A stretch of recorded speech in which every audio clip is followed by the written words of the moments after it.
Did the president mislead the American public about the advice of his military advisors? Well, let me give you a couple of specifics from the actual transcript, because I know it's been shorthanded a bit, no malintent, but the question asked by George Stephanopoulos was, but your top military advisors warned against withdrawing on this timeline. They wanted you to keep about 2,500 troops. The president said, no, they didn't. It was split. That wasn't true. That wasn't true. It was split. I think that's a pretty key part of that phrasing there. Later on, George Stephanopoulos said, so no one told your military advisors, did not tell you, quote, no, we should just keep 2,500 troops. It's been a stable situation for the last several years.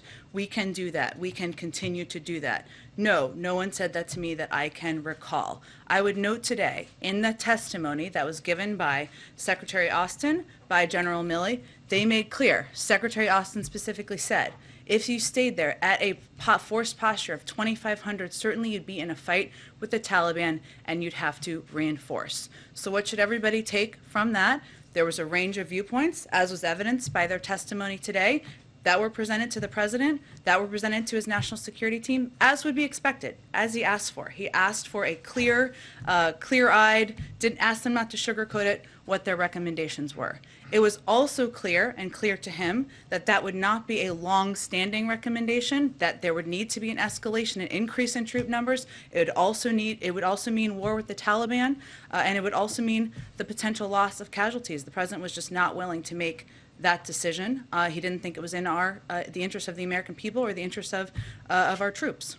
The president said his military commanders were split. We now know that the chairman of the Joint Chiefs of Staff, General Milley, the head of CENTCOM, General McKenzie, and the commander on the ground, General Miller, all recommended that the president keep 2,500 troops. So who in his military advisors told him it'd be fine to pull everybody out?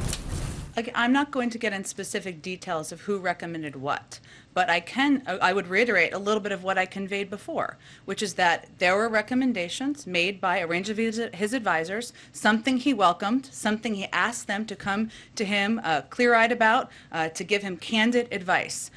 What is also clear, though, and I'd also note again what Secretary Austin said today, is that was not going to be a sustainable over the long-term troop presence. We were always going to look at escalating the numbers, at potentially going back to war with the Taliban, at risking casualties. That was not a decision the president was going to make. But of course, he welcomes advice. He welcomed advice. Ultimately, it's up to the commander-in-chief to make a decision. He made a decision it was time to end a 20-year war. But you are saying here that military advisors to the president said it was okay to pull all the troops out, that it'd be fine. That's not what I said. What I said was they recommended, I think we should not dumb this down for anybody here. We're talking about the initial phase post-May 1. We're not talking about long-term recommendations. There was no one who said 5 years from now we could have 2,500 troops and that would be sustainable. And I think that's important for people to know and to understand. It's also important to know that the risks we were talking about here were the possibility, the likelihood of increasing a troop presence, which we now know to absolutely have been the reality, given it required 6,000 troops to just protect the airport, something we now know. But I think the public wants to know, if the generals and military advisors give advice, how will the president use and process that, and how will he talk about it publicly? That matters to the public.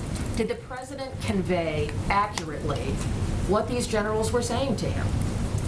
He conveyed in the interview? In what aspect? Well, in the interview, and then going forward, can they understand how the president will use that kind of information when we see there's a conflict between what the generals were saying and the president's public statements with respect to Afghanistan? Well, the president made clear that the advice was split. He didn't outline what every individual conveyed to him in private advice, as I don't think anyone in the American public would expect. Obviously, they're testifying before Congress today. They're answering questions accurately. They're providing more detail on their advice, as they should. That's how that process works, and as they should. I think what the American people should know is the president is always going to welcome a range of advice. He asks for candor. He asks for directness. And in any scenario, he's not looking for a bunch of yes men and women. And what that means is that ultimately, he's going to have to make the decision about what's in the best interest of the United States. If there's conflicting advice given, by necessity, some people's advice will not be taken. Lieutenant Colonel Stuart Scheller, a Marine officer who questioned the withdrawal and questioned essentially the commander-in-chief, has been put in jail. Does President Biden believe that that is appropriate, given that President Biden called Lieutenant Colonel Alexander Vindman a hero for speaking out against his commander-in-chief? He even testified on Capitol Hill while in uniform. So how is this different, especially since you just said the president welcomes the candor and the advice of his military advisors? Does the president also see Lieutenant Colonel Stuart Scheller as a hero? I don't have all the details on these circumstances. I understand that's going to be frustrating to you, but we will work to get you an answer on it.